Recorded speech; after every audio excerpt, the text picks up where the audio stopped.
honourable occasion of Eid al-Fitr, after the end of the fasting month of Ramadan. We wish them well, we wish them happiness. The Bahraini revolution carried on against all the odds, against all the conspiracy, the international conspiracy, who are led by the British government sitting temporary till the 5th September in number 10 and number 11 down the street. Yes, gentlemen, that's the fact of life.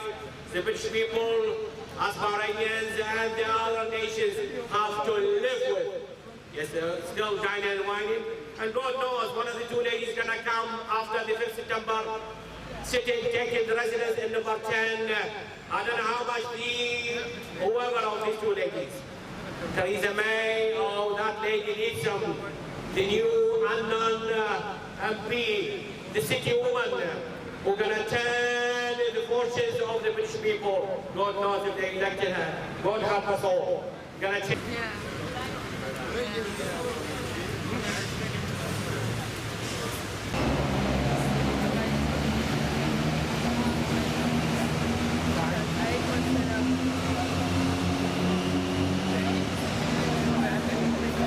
Mr. Saeed Shehabi, you are a refugee from Bahrain. You are demonstrating in front of Downing Street for the freedom in your native country. What is happening now in Bahrain? What's the situation? Some years ago we have heard about a spring also in your country, but now no news about it. There is a blackout about the news of Bahrain, but what is happening at the moment is something very serious. There are daily demonstrations, daily protests. There is at the moment siege of one of the most important towns, where one of the leaders is being pursued by the regime for expulsion after his nationality had been removed. So the passion of the people has been raised, and they are gathering every day to protect their leader from expulsion, because the regime wants to effect a demographic change in the country, while the people are asking for democratic transformation and an end to the tribal dictatorship. So at the moment the situation is very tense, and there are many detentions, there are people who are killed and tortured on a daily basis.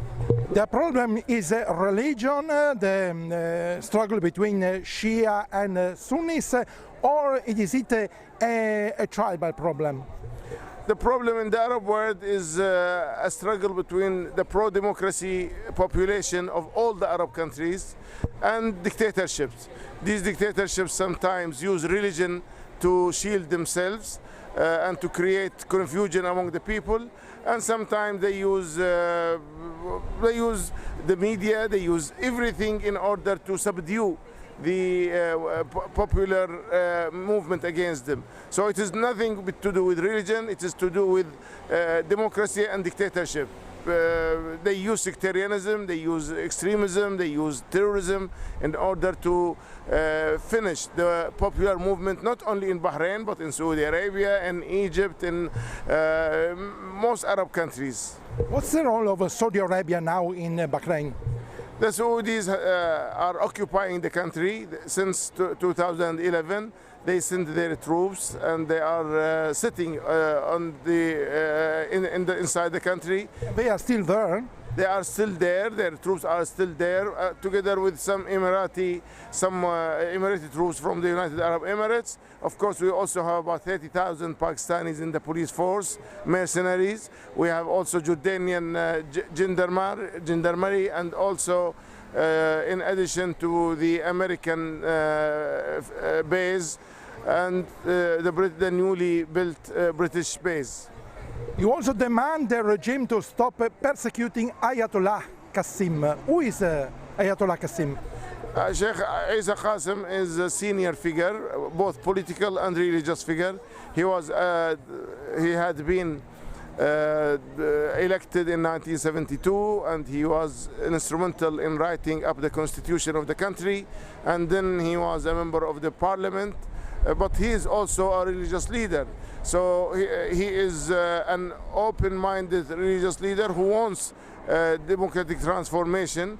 But because of that, the regime wants to banish him, to deport him from the country, as it is doing with many activists, that they just revoke their citizenship and then deport them. What's your connection with Iran? Iran is a regional country, a regional big power. We share with Iran the religious school of thought. We are all Shia Muslims.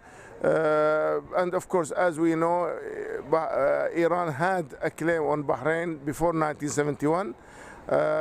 So it is linked to Bahrain geographically and politically and religiously. Now, the clear links at the moment that is bothering the people is the Saudi presence. The regime is bringing foreign troops into the country, while Iran, nobody is talking about Iranian soldiers or troops inside the country. Iran is supporting the opposition. Well, Iran has supported all the or most of the Arab Spring revolutions. Iran wants also to change, wants the people, the Arab and Muslim people, to have their own view in running their governments. Iran does not like this tribalism or these hereditary dictatorships. That is natural, and this is the nature of the regime in Iran. And what's your opinion about Yemen? Yemen is a tragic case, a situation. It is an aggrieved country, a people who are under siege, under blockade, and under daily bombardment by the Saudi-led alliance. In fact, the majority, 95% of the attacks come from the Saudi Arabia, although it is called an alliance, but in reality, the Emirates have pulled their troops, the Moroccans have pulled their troops. It's only the Saudis who are attacking the people and killing children, as Amnesty has said and the Human Rights Watch has documented.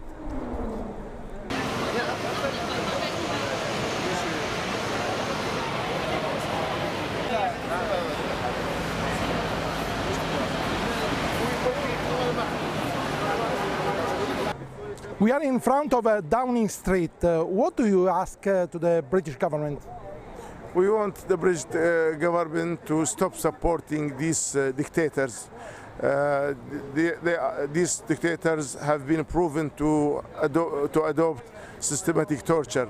It is not good for the British or Britain's reputation to be siding with those who administer torture on their citizens. They must not ally themselves with dictators. We only want from the British government, from Mr. Cameron's government, to stop sending his security men and policemen to Bahrain in support of a dictatorial regime. This is simply done in order by individuals who may have interests, who may be bribed. Bahrain and Saudi Arabia are spending a lot of money on buying off members of parliament, even some ministers. I think Britain must be much stronger and much bigger and much more proud than being bought off by these dictators. And how is Britain supporting this regime? It is sending its security men there. They under the pretext of cooperation on judicial and the prison system, inspection system. But in reality, since the British security people went to Bahrain, we only see more torture, more arbitrary detention, the latest of whom was Nabil Rajab. Now the persecution of Sheikh Isa Qasim, the closing down of Al-Wifaq. So we are asking Mr. Cameron, are you going there to suppress the Bahraini people, or are you going to make the Al Khalifa regime better? If you are if you are trying and claiming to be reforming the regime, then you are completely wrong. And what the facts say that you have only exacerbated the situation.